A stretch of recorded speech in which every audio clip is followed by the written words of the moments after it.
So when a country is under incredible pressure, what does it do? Does it bend, or does it make a big, bold move?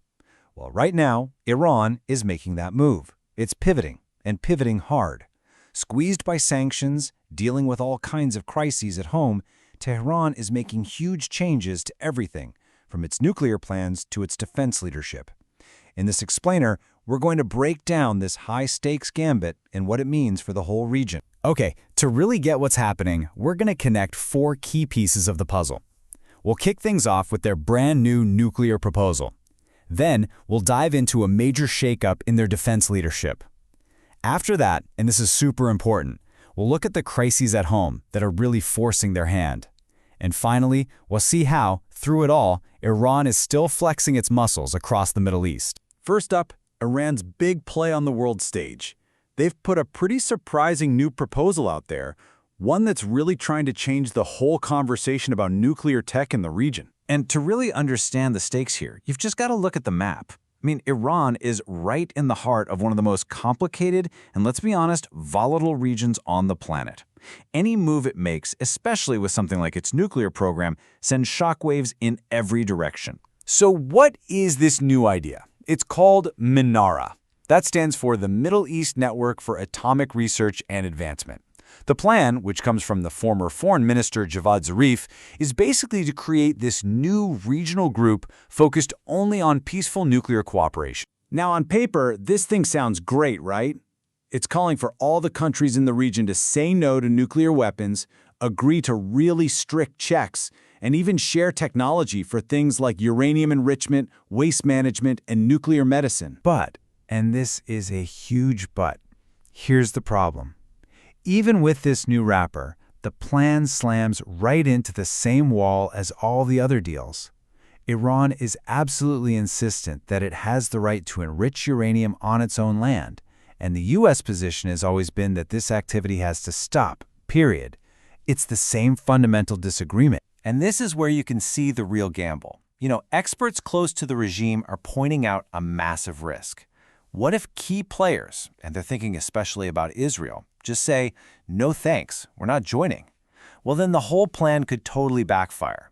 For Iran, it would feel a lot less like a security pact and a lot more like, quote, unilateral disarmament, leaving them feeling more exposed than ever. Okay, this all leads directly to our next piece of the puzzle. Because these diplomatic moves aren't happening in a vacuum. While Iran is floating these big ideas to the world, it's also undertaking a massive shakeup of its entire defense and security structure back home. And a huge part of that shift happened on August 1st. There was a major announcement, the creation of a brand new defense council. You can think of this as a new command center, basically, designed to control the country's entire national defense strategy. Now, this move didn't just come out of the blue. You could see it coming. It happened after a flurry of activity. An opinion piece just days before called for a strategic command center. Then there was news of imminent changes in security. It's all part of a very calculated restructuring. And it's not just about creating new councils. There are also rumors of a big leadership change in the works. The name being floated to take over the very powerful Supreme National Security Council is Ali Larijani, a former parliamentary speaker. So this points to a much bigger reshuffling of power at the top. So you have to ask, why? Why all these big changes right now? To get that answer, we've got to look inside Iran itself, which is dealing with some really severe overlapping crises that are piling immense pressure on the regime. First, just look at this number. It's staggering. Officials have basically told people in the capital, Tehran, that they have to cut their water use by 20%. 20%! And why? To keep the city's dams from literally running dry by September. And these satellite images from just this past July make the crisis impossible to ignore. I mean, look at this. You can see the water levels in Tehran's main reservoirs are just dangerously low. This isn't some future prediction. This is happening right now. Even the government at the very highest level admits how bad it is. The president himself, Masoud Pezeshkian, came out and said that these temporary fixes, like shutting down government offices to save water, they're not going to cut it. He pointed to much deeper, systemic problems with mismanagement and development. At the very same time, Iran is fighting an economic war at sea. To get around sanctions, It's running this massive shadow fleet of oil tankers. I'm talking about a huge operation. They do these illegal ship-to-ship transfers, they cover up the ship's names, they turn off their tracking devices, all to get their oil out. And where's it all going? In June, over 92% of it went to China. The pressure isn't just environmental or economic, it's also about security. We're seeing this really worrying trend of attacks targeting officials, especially in the judiciary. The prosecutor of Rafsanjani was stabbed in his home. This isn't just random violence. It's a sign that things are fraying internally, a kind of instability the regime absolutely has to get a handle on.